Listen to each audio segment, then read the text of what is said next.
makaranta don mu san ilimi ya 'yan uwa ɗalibai. Mu je makaranta don mu san ilimi ya 'yan uwa ɗalibai.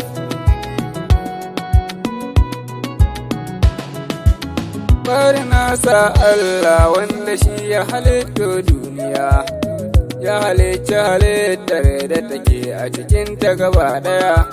Allahu ya yi aljanna don ya sanya masoya gaskiya, don haka na yi kira ni a gare mu je makaranta ɗalibai.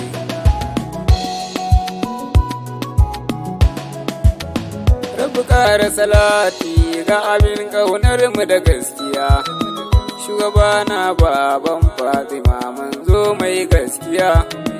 Alihi da sahabbai Rabbu sa matansa gaba ɗaya, wanda babu kamar sa abin yabo mu rike san shugaba ɗalibai. Mu je makaranta don mu san ilimi ya 'yan uwa ɗalibai. Assalamu alaikum 'yan uwa na masoya shugaba, shawara a gare mu dan ina neman mu da ci gaba, musamman 'yan uwa ɗalibai masu ƙaunar ci gaba.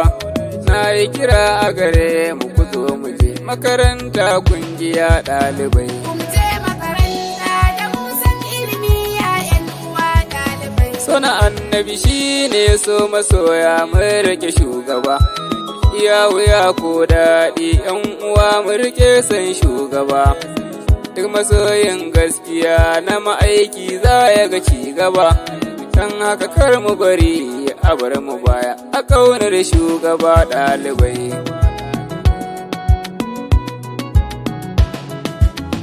Ɗan uwa kuma gane rabbana ya ƙagi gidan wuta, don makiya gaskiya su ake sawa a gidan wuta. Don haka sai kuma dan muke gaskiya mu kubuta shiga wuta. Shi yasa ni Kabiru na ce da ku kuma je makaranta ɗalibai. Mu je makaranta don mu san ilimi ya 'yan uwa ɗalibai. Daga ni har kai har ke gaba ɗaya mun san gaskiya, in ka gyara ka sani, kika ɓata kin san gaskiya. Dan haka sai kuma gane mu rike junanmu da gaskiya, kar mu yarda mu saba wa iyaye ya ku 'yan uwa ɗalibai. Mu je makaranta don mu san ilimi ya 'yan uwa ɗalibai. Mu sani tarbiyya ta muna a gurin su gaba ɗaya, suka ce mu dan Allah mu yi kar mu saba ko ɗaya. Matukar umarnin ba na shirka ne ba gaba ɗaya, ladabi da biyayya shi ya dace mi a gare su ya ɗalibai.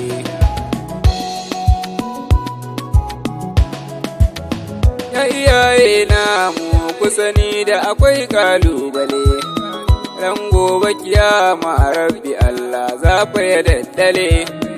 Yaya kuka yau ne tarbiyar mu ina kuka makale, domin haka ne muku shawara ku saka mu zamo cikin ɗalibai. Mu je makaranta don mu san ilimi ya 'yan uwa ɗalibai. Kuma dan Allah iyaye gare mu ku ranga kula da mu, kar ku bar makara zube sai malamai su za su kula da mu. Mun je makaranta mun dawo ku dan zaunar da mu, sai ku yi mana tambayar darasin yau mu ko mu amsa ɗalibai. Mu je makaranta don mu san ilimi ya 'yan uwa ɗalibai. A cikin makaranta ne ake ta faɗa mana shugaba, shi aka ba littafi wanda Allah bai yi kamar sa ba. Shi ne Kur'ani al'azim masoya shugaba, malamai suka dage suna kiran murke da gaskiya ɗalibai.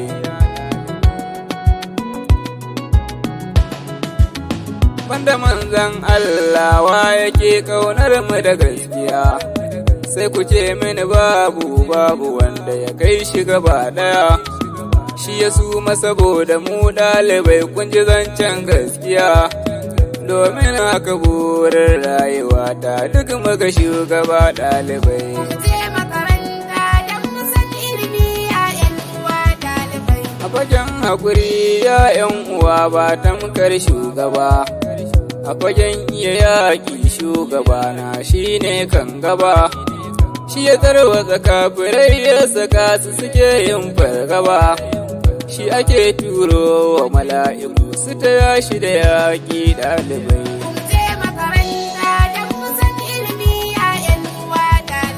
Yi koyi da halin shugabana ya ku al'umma, duk masoyin gaskiya dole ne yawa annabi shitima, ba san sace wai ko da yaushe barci al'umma, mu sani duk lokuta na da amfani a gare mu ya ɗalibai.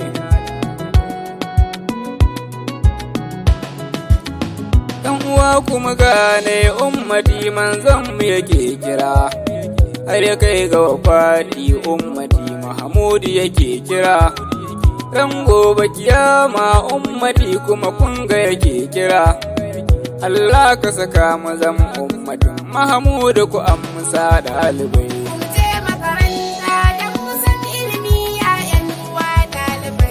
Yo Allah daɗi yabo na ma'aiki annabi shugaba, baitin ƙaunar ka abin yabo na saƙon la'ido na zuba, ba wanda ya kai yana Ramlatu baban Fatima shugaba, kai ne ka kira dutse ya zo shugaban ka abin so shugaba.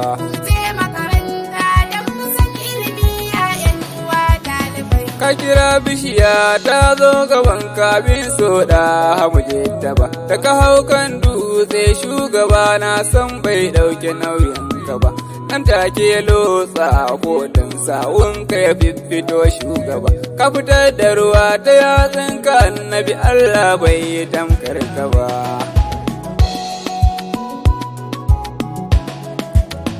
Kai ka rusa gumaka na garin maka kasa kafirai fargaba, kake da gani ta bayan ka tamkar mata gaban ka ya shugaba, da zuwan ka ma'aiki kore murnan sawata ta kafe shugaba, har ka tangar kisira sai da ta rushe da zuwan ka ya shugaba.